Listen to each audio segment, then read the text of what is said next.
Now that you understand how Netflix uses AWS, it's much easier to apply these same principles to just about any application that is hosted on the cloud. Let's take a look at how some of the biggest social media sites in the world utilize cloud services to operate their applications. For this example, we'll explore Twitter. Recent reports indicate that Twitter will be migrating to AWS sometime in 2021. In our previous lecture, we determined some of the resource requirements an application like Netflix would need for operations.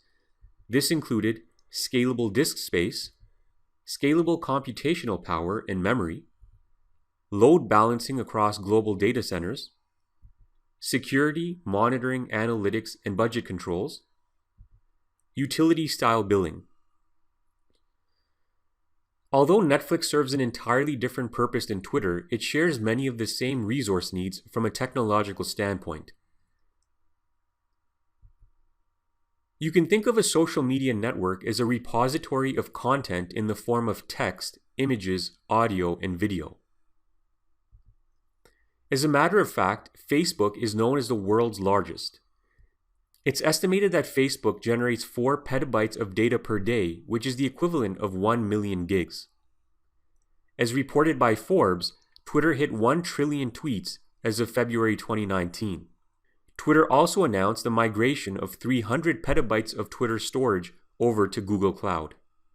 Based on this data, it's clear that social networking sites like Twitter would require highly scalable storage the same way that Netflix would. They would need to be able to store a significant amount of data which is uploaded every minute to the platform. Since Twitter's user base grows by millions of users each month, the application would also need scalable computational power and memory.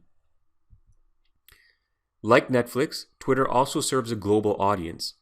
People from all over the world log in on a daily basis and consume the content displayed on their feeds.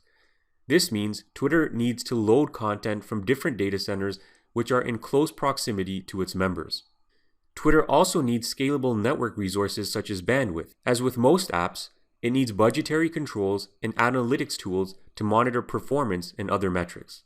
As you can see from the Netflix and Twitter examples, organizations of all forms can use cloud services to effectively manage the IT infrastructure needs of their applications. In the next lecture, we will provide a detailed overview of the characteristics of cloud computing.